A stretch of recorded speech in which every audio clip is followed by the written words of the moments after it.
This video is going to show you how to use uniform circular motion problems when using a ratio style solution.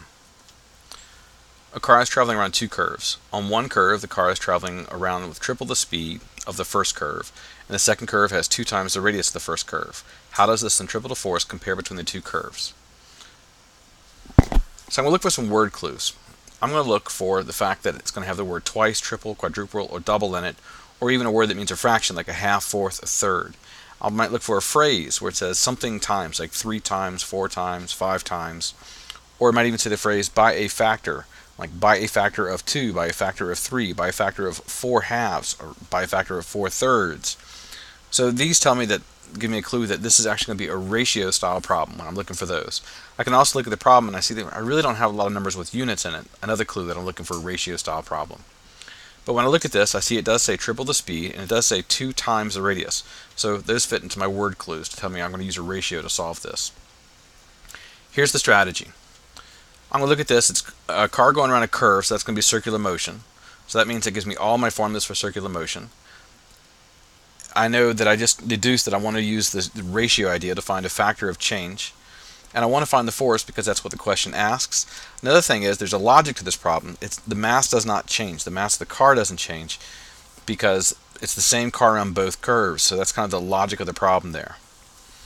And finally, I got to remember that because the mass doesn't change, whatever happens to acceleration also happens to force. Because of Newton's second law, F equals ma. So if A doubled, then the force would double. If A increased by 3 halves, the force would increase by 3 halves. Because the mass doesn't change, that's true. So now let's look at the givens. This time when I'm looking at the givens, I'm not looking at numbers, I'm looking at factors of change. So for the mass, there's no factor of change. The velocity is 3 times the velocity and 2 times the radius. For the acceleration and the force, well, that's what I'm looking for. Remember, whatever happens to the acceleration happens to the force, so I'm after the acceleration in this case. Now let me go through and see if I can identify which formula it's going to be based upon my givens. So I've got velocity, radius, and acceleration in my list. So I need a formula with v, r, and a in it. The first formula, it's got a, it's got v, but t's not my list of givens, so that's not the formula to use. Next formula, a, r, again, t's not my list of givens, so I won't use that formula. Next formula, a's in my list of givens, v's in my list of givens, r's in my list of givens, so that is the formula that I'm going to choose for doing my ratio problem. So to do the ratio problem, make a big fraction with my original formula in the denominator, and my formula with the factors of change. So x in front of a, because I want to figure out what happens to a, and then in the numerator, 3v squared divided by 2r. Now let's deal with this squared term up here. This is something we haven't had in the past. So dealing with this, you got to remember that when I have this, what's going to happen is the 3 is affected by the square, and so is the v. So the 3v quantity squared becomes 3 squared v squared.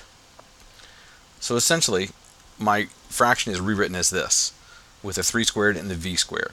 Now it becomes a little more obvious what cancels. So everything that appears in the denominator and the numerator cancels. So the a's go away, the v's go away, or the v squares go away to be specific, and the r's go away. So all those things go away. The only thing left are the letters in black. So what I can do here is kind of fade the red letters away and move the black ones off to the side.